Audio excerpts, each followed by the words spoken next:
Hey guys, so today is October 9th, 2013, and it is day 9 of Vlogtober, and today we are going to be doing a tag. And I don't know why I said we, because Abigail can't answer these questions, but still, she's sitting here with me, because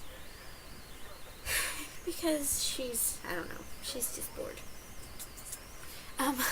Anyway, today I'm going to be doing the scariest things tag. Seemed like an appropriate one for Halloween.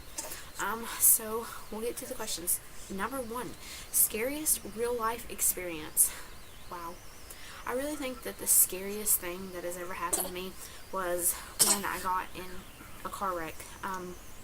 I was 18, no, I just turned 19 at the time. And I was actually 21 weeks pregnant with Abigail. And I was pulling out of a gas station, making a left-hand turn, and it's at this section of a road, like right before a bridge going into town. And the speed limit through there is 35, and people usually do like 55, 60. You know, nobody obeys the speed limit, and there's this really super sharp curve, and you cannot see around it, and I couldn't see.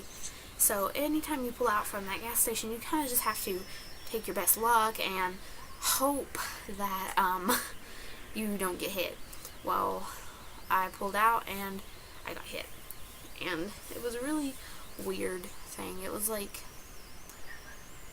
it happened in slow motion in ways, but at the same time it happened really fast. Like the impact was on the driver's side door, and my door caved in, and I could feel the air being knocked out of me, and my seatbelt didn't work, so I got through across my car and hit that other side door and then bounced back, and my car it was weird. Like it was through at an angle and just went sliding across the road, squealing, and it was really, that's probably seriously like the scariest thing that has ever happened to me.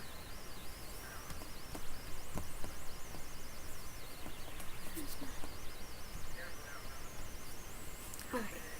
Number 2, scariest paranormal experience. Never had one, because I don't believe in ghosts, I guess. So I've never really had anything, paranormal, frightening, I don't know, never had one. Number 3, have you ever known anyone convicted of a violent crime? I'm going to take violent crime to definitely include murder, so yes. Actually, I have known someone. It was a really long time ago. I was very young, and it was actually my first real boyfriend. He went on years and years down the road to wind up killing his mother, and he's currently in prison right now serving 25 years, and he's been in for 5 years. He gets out in another 20. So actually, yes, I have known someone that went on to be convicted of a violent crime, and even when I knew him, he was a really violent, messed up person. We'll just say that. I don't know, sometimes maybe I'll tell you guys the story of him, but he was definitely not a good person. Okay, number 4, are you afraid of the dark? Why or why not?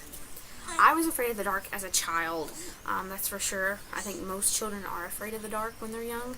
Now, I'm not really afraid of the dark. I am afraid of stubbing my toe because I can't see where I'm going.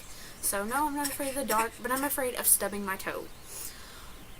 Number 5, does your hometown have any scary stories or legends? Oh my gosh, yes, dozens. I live in the South. The South is really big on that stuff. A lot of people that I know are really into it.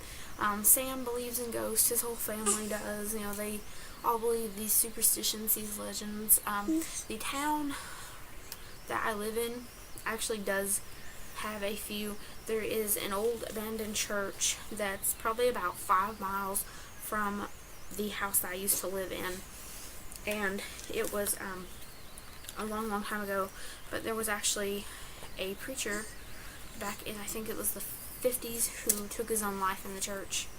There's some railroad tracks in another town in this county that I live in that were actually built on an old cemetery, and it was discovered years later that they moved the headstones, but they never moved the bodies, which is not an uncommon thing. You know, there's lots of stories and discoveries of, hey, you know, they moved the cemetery, they just never moved the dead bodies, so that's not so common. There's not really anything major, per se, in this town. This town was actually a dry town. It was a dry county. It was a homestead place that was given out in the agreement that you would farm the land for X amount of years, but you also could not cultivate, sell, or partake of any alcohol, and there was a lot of problems with that. And I know there were a lot of hangings in this town, and considering I live in a town on a lake, I imagine there's probably a lot of people that died in the lake. So there's scary stories, legends, anywhere you go, any town has them. Number 6. What is your favorite urban legend? I don't think I really have a favorite urban legend, because I never really got into scary stories or anything like that as a kid. You know, my mom was really controlling. Well, that's not really the right word. My parents monitored what I watched, what I read, the stories they told me, stuff like that. So I really didn't have any exposure to anything like that as a child, and I don't know what my favorite would be. Okay guys, so that has been the Scariest Things tag. Bye guys.